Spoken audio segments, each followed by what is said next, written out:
Sean todos bienvenidos. Es una oportunidad que el cielo nos da otra vez de podernos conectar, de poder estar listos para poder reflexionar nuestros caminos, para profundizar en nuestra fe, para poner atención a lo que Dios nos dice a través de la Santa Escritura. Sean todos bienvenidos. Muy buenas noches a todos. Qué bueno que se está conectando.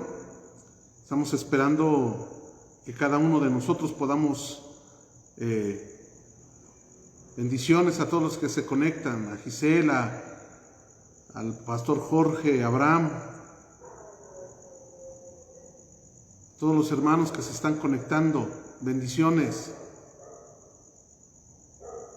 bendiciones, bendiciones.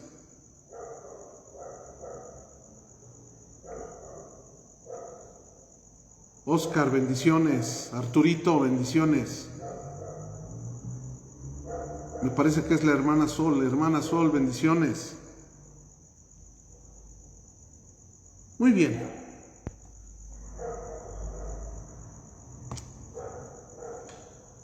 La Escritura nos dice en el libro de Eclesiastés,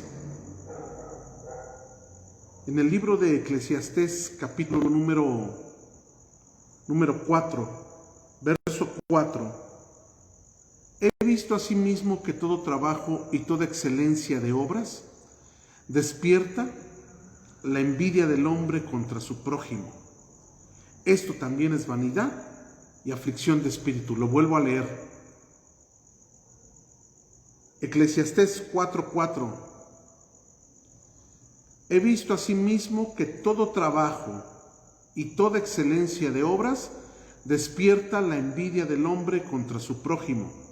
También esto es vanidad y aflicción de espíritu. Es decir, lo que el rey Salomón nos está diciendo aquí es que el ser humano tiene una característica, no hay nadie que no la tenga, que es la envidia. Algunos la van a tener en una medida, otros en otra medida, pero no hay ningún ser humano que no tenga ni que padezca la envidia, que no tenga que trabajar con la envidia. A la envidia, dentro de las decenas de cosas que nos aportan para bien y de las decenas de cosas que también nos dan para mal, podemos hacer dos, o debemos de poner atención en dos aspectos de nosotros, cómo abordar la envidia, sobre todo si queremos aprender la aritmética espiritual, si queremos aprender la matemática espiritual de sumar para multiplicar, tengo que aprender a manejar la envidia, y la envidia la podemos dirigir hacia dos caminos. ¿Cuáles son esos dos caminos? El primero de ellos es dirigir la envidia para nosotros crecer en el temor de Dios. Es decir, ver si hay alguien que se está esforzando por cambiar, por modelar su carácter, si hay alguien que está trabajando, que está estudiando más, si hay alguna persona que se está esforzando en verdad de mantener la paz en el hogar, de buscar ser un mejor esposo, un mejor padre, un mejor hijo. Y nosotros decimos, caray, esa persona yo la conocí en esta condición y ahora está en esta otra condición. Eso nos va a provocar envidia, pero lo que tenemos que hacer es buscar, emular, tomar ejemplo de las actitudes que lo llevaron a tener ese cambio positivo. Y la otra que nosotros debemos de meditar en la envidia, que básicamente es en la que me quiero enfocar en esta noche, primero de saber que Dios tiene el control de todas las cosas, que el creador del universo no se le escapa absolutamente nada. Como de repente tengo aquella frase que le he comentado quizás en alguna ocasión, a Dios no se le queman las tortillas, Él tiene completamente el control de todas las cosas. Déjeme decirle que tiene el control de la rotación de la Tierra sobre su eje y alrededor del Sol, y esta fuerza hace que lo que conocemos como la fuerza de gravedad sea constante. No esa fuerza y ese giro, y cómo se mueve la Tierra alrededor del Sol y sobre su propio eje, esa velocidad es constante. Bueno, y usted me puede decir que tiene que ver que esa velocidad sea constante. Bueno, pues ni más ni menos que podemos tener una vida sobre la Tierra, que puedo caminar.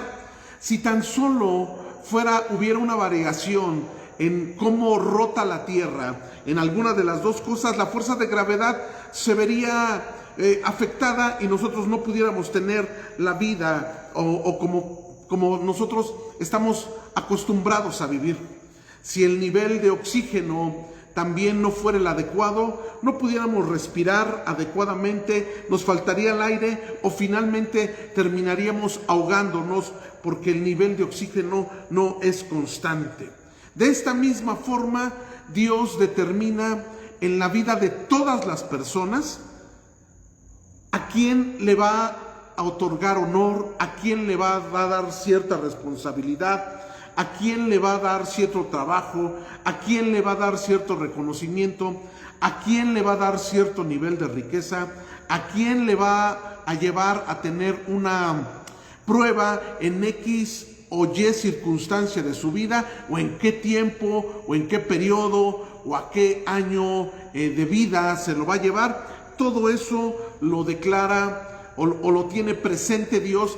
Y si nosotros aprendemos a manejar esto, si nosotros aprendemos a manejar la envidia, si nosotros aprendemos a equilibrarla, porque como le he comentado hasta ahorita, la envidia si no la sabemos manejar, nos va a llevar a fracasos, a pérdidas, a frustraciones. Pero si la mantenemos equilibrada, vamos a aprender a sumar, y el sumar nos va a llevar a multiplicar, nos va a llevar a crecer, nos va a llevar a que cada uno de nosotros hayamos avanzado, pero muchísimo en el crecimiento de nuestra alma. Dice lo que conocemos como el Evangelio, podemos leer en lo que conocemos como el Evangelio de Juan, en el capítulo 3, verso 27, no puede el hombre recibir nada si no le fuere dado del cielo.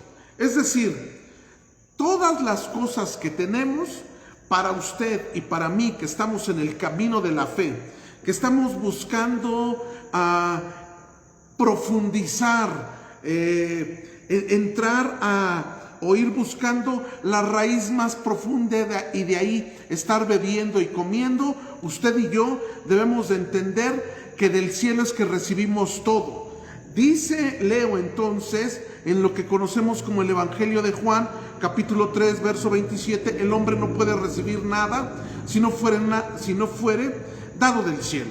Es decir, todo lo que tenemos de entrada, para que usted y yo aprendamos a manejar la envidia, debemos de tener muy claro esto, que todo lo que tenemos, todas las cosas, nos han sido entregadas del cielo.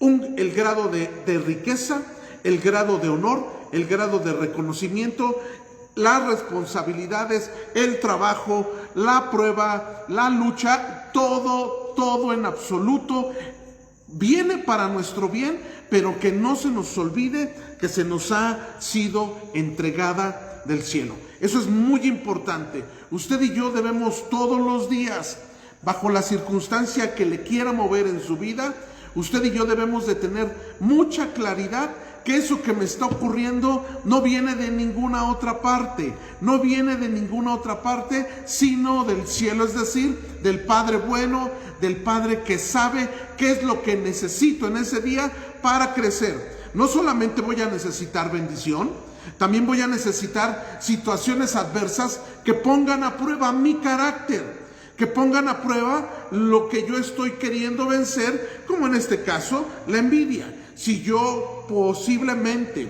llegue a mirar a alguien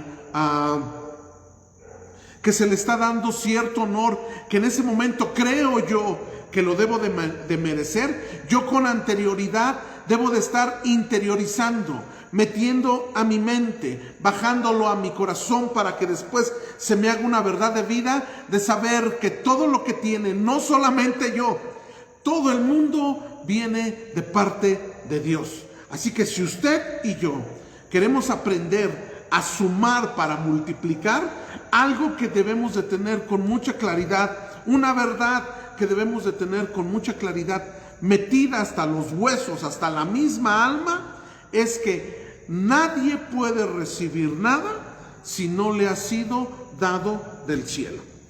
Me encantó el reflexionar en la semana anterior que estuvimos estudiando el libro de Éxodo, en el capítulo 28. Usted ha de recordar que todo el capítulo 28 comienza a hablar de las vestiduras que debía de llevar el sumo sacerdote, en hebreo el Cohen Gadol. El sumo sacerdote debía de llevar vestiduras que le iban, que muy independiente de que iban a realzar su persona, también tenía que ver con quién se tenía que presentar. Se iba a presentar delante del Todopoderoso y él tenía que estar a la altura de ello. Y debemos de recordar que el sumo sacerdote finalmente él iba a representar a toda la nación de Israel. Este sumo sacerdote tenía varias vestiduras. Dentro de esas vestiduras vestiduras y accesorios. Dentro de esos accesorios nos dice allí en el capítulo del libro de Shemot, del libro del Éxodo, capítulo 28, verso 29, nos dice: y llevará Aarón los nombres de los hijos de Israel en el pectoral. En nuestra traducción dice pectoral, en hebreo es Hoshem. Y llevará Aarón los nombres de los hijos de Israel en el pectoral del juicio sobre su corazón. Este pectoral se iba a realizar, no es mi intención ahorita decir todos los materiales y las piedras y el oro, pero este Hoshem en hebreo realmente nos da la idea de que es como una especie de bolsillo, y era un accesorio que se iba a poner junto con las vestiduras, pero ese accesorio debía de estar junto al corazón. Esto era muy importante, debía de estar junto al corazón de Aarón cuando entra en el santuario. O sea, cada que entrara al santuario, Aarón debía de llevar el Hoshem, el pectoral, y ese pectoral debía de estar a la altura del corazón. Dice también, o leo el verso 30, y pondrás en el pectoral del juicio el Urim y Betumim, para que estén otra vez nos dice, sobre el corazón de Aarón cuando entre delante del Creador, y llevará siempre Aarón el juicio de los hijos de Israel nuevamente sobre su corazón delante del Señor. ¿Por qué es que nos hace énfasis de que este accesorio tendría que estar sobre el corazón de Aarón? Primero, quiero yo hacer la siguiente pregunta. ¿Qué hizo Aarón? ¿Qué obra, qué actitud tendría Aarón para tener tal distinción? Es decir, a los reyes se les distinguen con coronas, a lo mejor al presidente hoy en nuestros días se le distingue con lo que se le llama la banda presidencial, en donde lleva la bandera y se le está embistiendo. A Aarón se le estaba embistiendo, se le estaba dando la investidura de el representante delante de Dios del pueblo. Y dentro de esas cosas y accesorios y ropas debía de llevar el Hoshem, el pectoral. ¿Qué habrá hecho Aarón para tener tan grande distinción? ¿Y por qué es que en estos dos versos hace la mención consecutivamente de que este accesorio debía de estar junto al corazón? ¿Qué tenía que entender Aarón y qué teníamos que entender nosotros para que este accesorio estuviera junto al corazón? Bueno, pues lo que el Todopoderoso nos quiere dar a entender es que lo que vimos también la semana anterior, una de las semanas anteriores, que al Todopoderoso le importa más que el exterior, nuestro interior. Y en el corazón debía de siempre tener una actitud. ¿Y cuál era la actitud? La actitud que le llevó a que el Todopoderoso le determinara que él fuera el sumo sacerdote. ¿Cuál fue esa actitud? Esa actitud la encontramos en el capítulo de este mismo libro, en el capítulo 4. sea paciente conmigo porque vamos a descubrir cómo Aarón entendió la matemática espiritual y él aprendió que tenía que sumar para multiplicar. En el capítulo 4 del libro del Éxodo de Shemot, leemos o nos encontramos desde el capítulo 3 que Moisés se encontró con el ángel enviado por el Todopoderoso, y se manifestó el ángel en la zarza, y bueno, ya le estaba diciendo ahí algunas cosas, que tenía que ir a Egipto, que tenía que él ser el libertador, que Dios lo estaba escogiendo. Y entonces Moisés decía, bueno, yo voy a ir, pero él se comenzó a sentir incómodo, y Moisés comenzó a dar desde su perspectiva argumentos por qué Moisés no era el adecuado para realizar esa tarea. Y Moisés dice, bueno, pues si me preguntan tu nombre, ¿qué les voy a decir? Bueno, usted sabe la narración, el Todopoderoso se le revela a través del nombre y le dice, bueno, pero es que, ok, ya me diste que les voy a decir tu nombre, pero no me van a creer. Y entonces el Todopoderoso le dice, mira, te voy a enviar con señales. Te voy a decir que hagas esta señal, que metiera su mano, que saliera con lepra, que la volviera a meter, que se le quitara la lepra, la cuestión de la señal de la vara. Y entonces dice, bueno, sí, esto también está muy padre, pero mira, la verdad es que no se me hace como que fácil la palabra. Tú sabes que cuando yo esté allí voy a comenzar a yo no voy a poder hablar, soy tartamudo, no tengo la facilidad de palabra que se espera para alguien que va a hacer dicha tarea. Y entonces en el capítulo 4, en el verso 12, después de que le dice que Moisés no era fácil de palabra, el Todopoderoso le dice, ahora pues, ve, yo estaré con tu boca y te enseñaré lo que has de hablar. Moisés responde, Señor, envía, te ruego, por medio del que debes de enviar. Vuelvo a leer el verso 13 del capítulo 4 del libro del Éxodo. Moisés responde, Señor, envía, te ruego, por medio del que debes de enviar. ¿Qué quiere decir? ¿Qué clase de respuesta es esta? La respuesta que le estaba diciendo Moisés al Todopoderoso es, mira, yo tengo 80 años, ojo con lo que le voy a explicar aquí.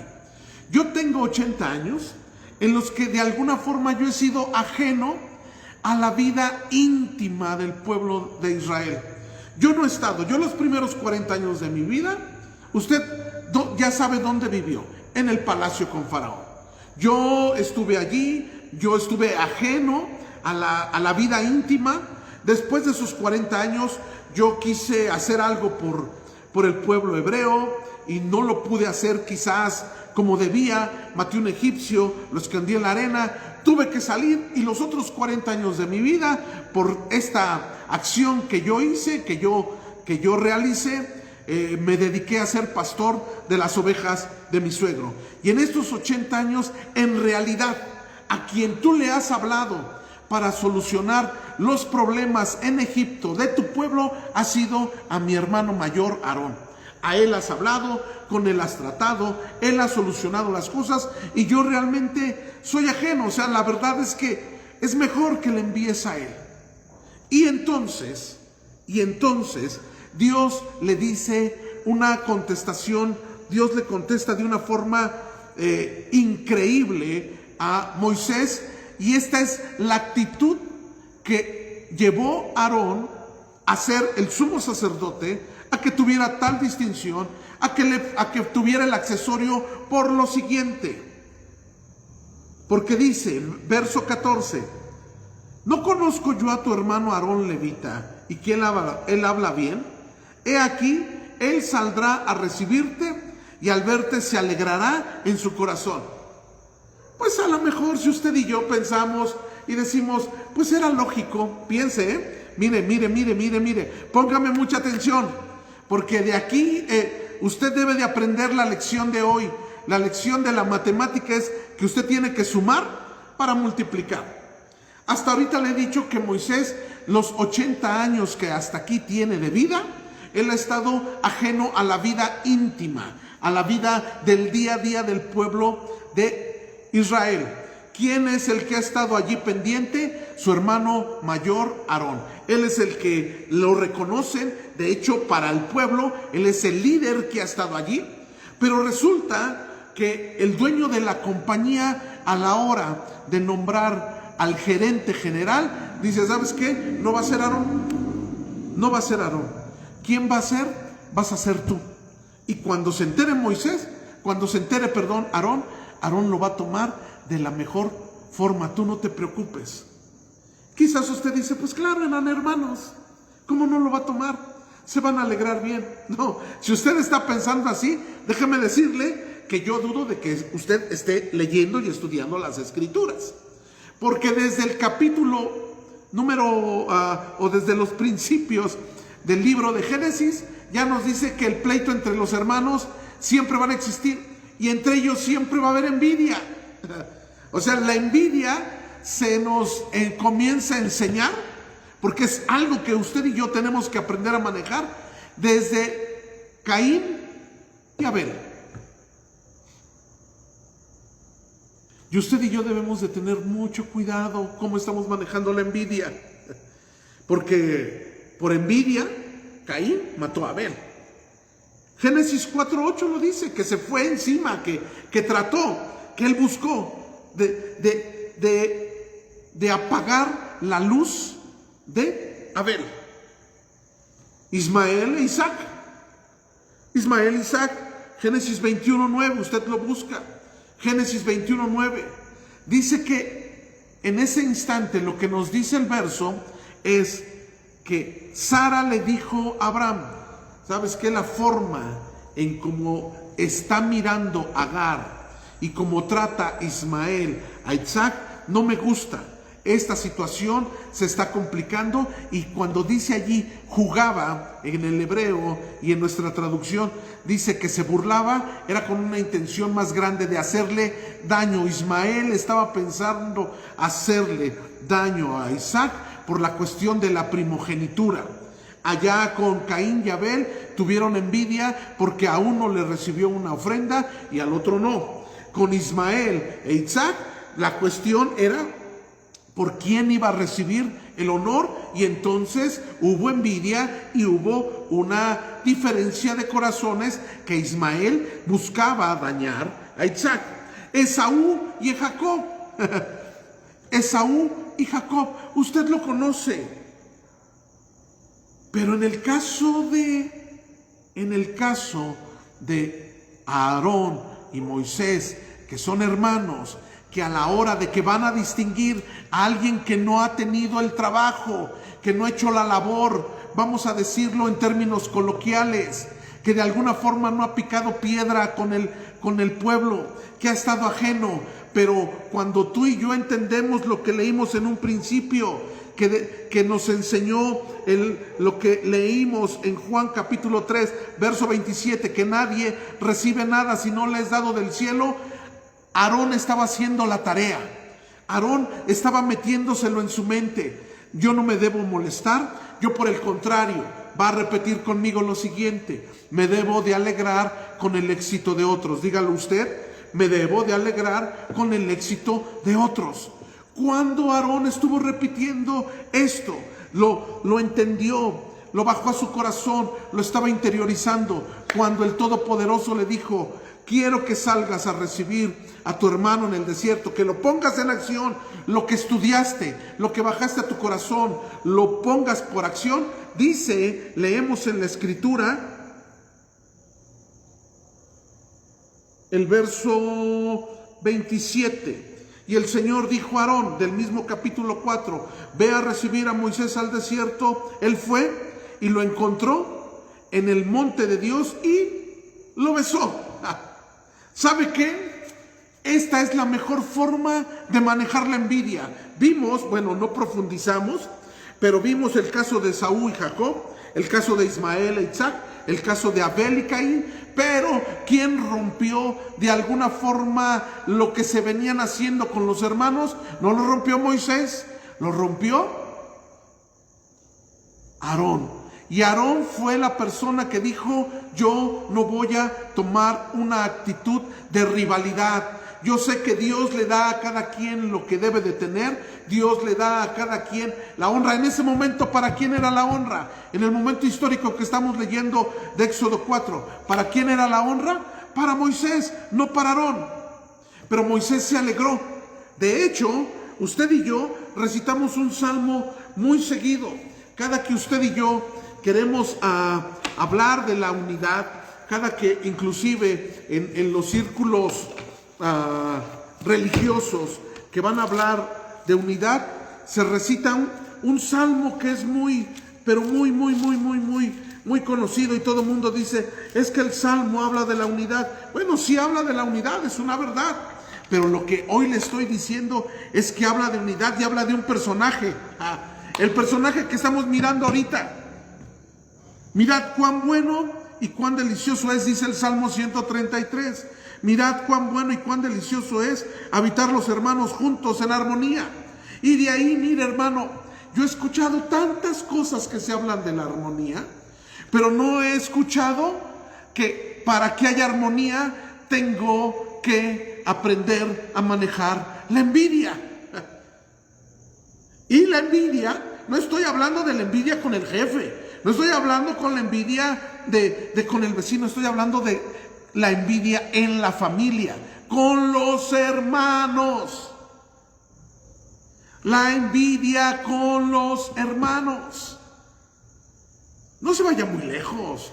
No esté pensando: ay, es que mi compañera de trabajo. No. La envidia allí con los hermanos. Y entonces, cuando dice, cuando habitan los hermanos juntos en armonía, no se está refiriendo a los hermanos de una congregación o de diferentes grupos. Se está refiriendo a los hermanos de una casa que tienen conflictos y que debemos de tener la actitud de Aarón para que en verdad haya armonía. Sin esto, mis queridos, jamás va a haber armonía. Si usted y yo no logramos vencer no logramos equilibrar, porque no puedo deshacerme. No es la voluntad del Todopoderoso que yo me deshaga de la envidia, porque hay rasgos positivos de la envidia, pero que yo tengo que aprender a equilibrar. Mirad cuán bueno y cuán delicioso es habitar los hermanos juntos en armonía. ¿Quién decidió habitar en armonía? ¿Moisés? No, Moisés era el que le estaban dando el puesto, el honor. ¿Quién decidió vivir en armonía? El que tiene envidia. Aarón fue el que se tuvo que alegrar con el nombramiento de Moisés, con la honra que le estaba dando el Todopoderoso, con la responsabilidad, con todo lo que tenía que hacer. Él dijo: yo me voy a alegrar. Luego dice: es como el buen óleo sobre la cabeza, la cual desciende sobre la barba. Por eso es que dice Aarón, por eso es que está ahí Aarón, porque él es el ejemplo de cómo se debe de guardar la armonía y qué es lo que se requiere para la unidad. La unidad, aunque muchos han hablado y dicen: es que hay que tener los mismos pensamientos, y no. La unidad comienza cuando yo reconozco que la otra persona va a merecer honra, va a merecer un puesto de autoridad, y que yo no lo tengo que envidiar, que yo lo tengo que apoyar, que yo tengo que no le tengo que reclamar: oye, ¿por qué tú 80 años no estás aquí y de repente llegas y tú quieres ser el jefe?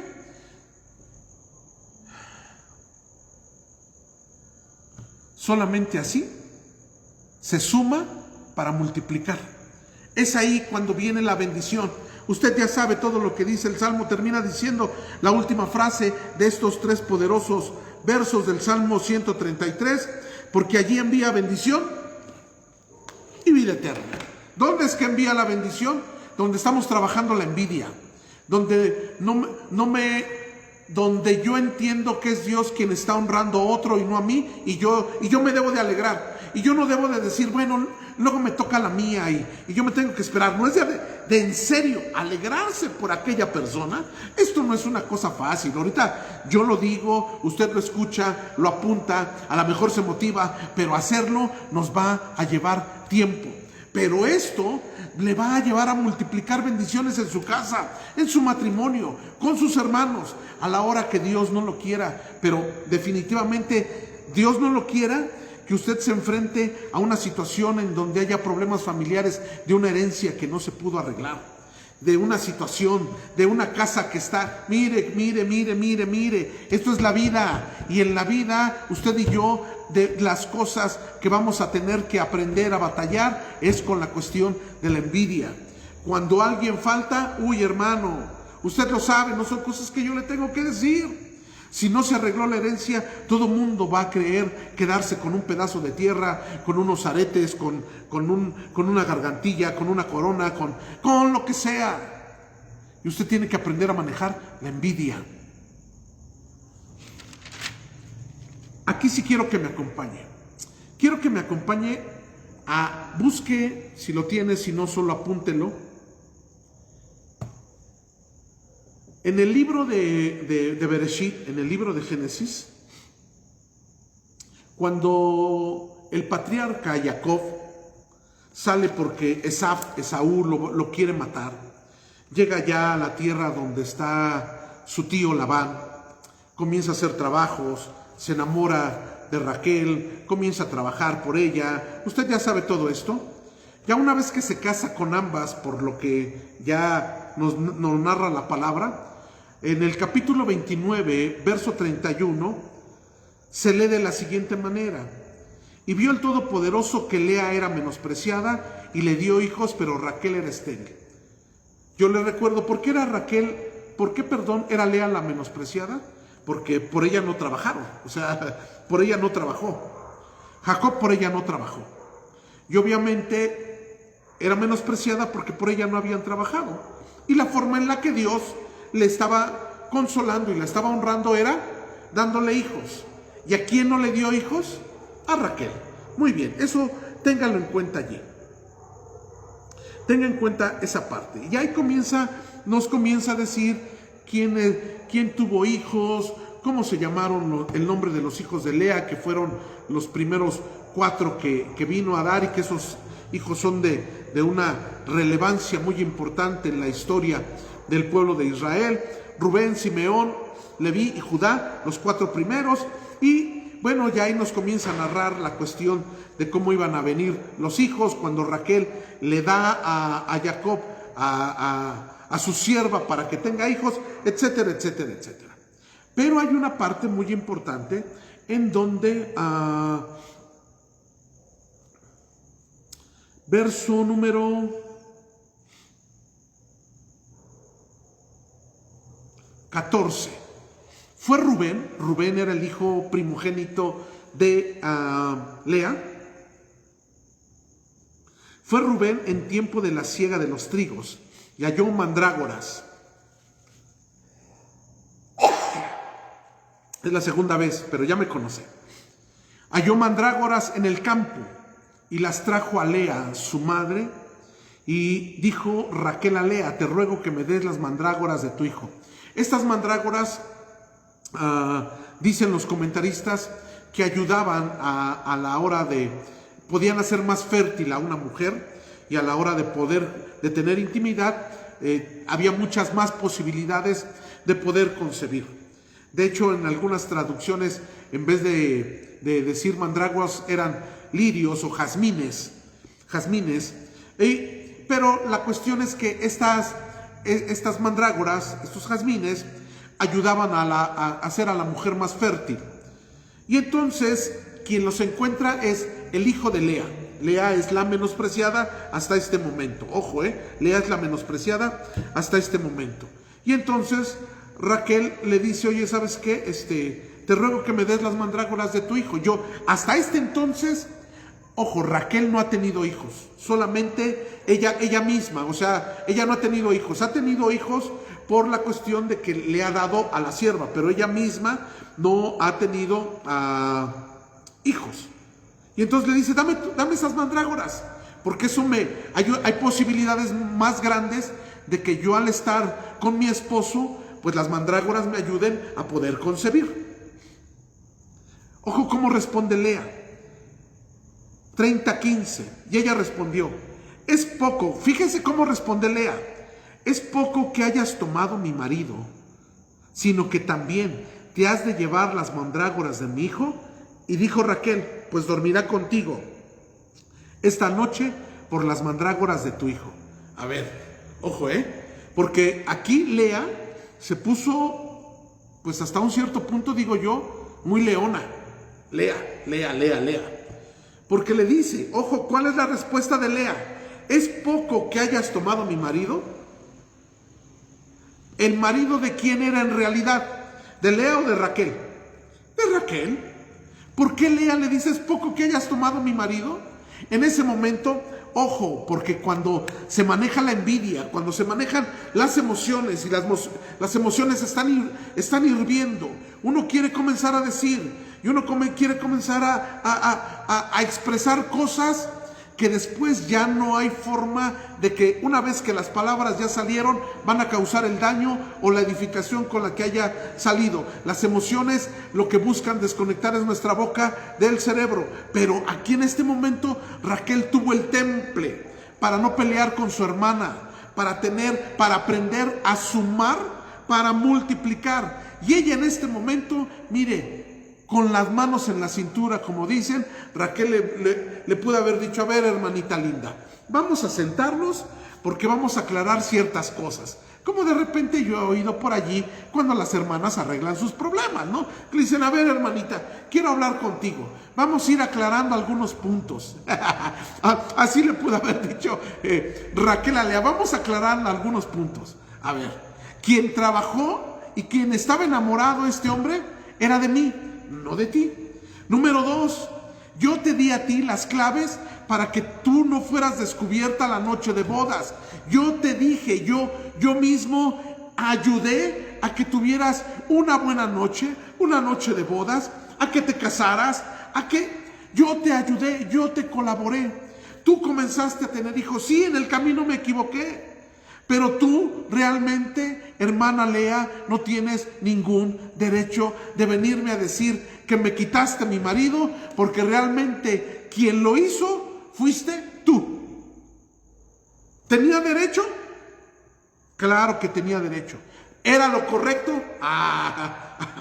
Entre hacer lo correcto y entre lo que yo tengo derecho hay un abismo, pero un abismo muy grande.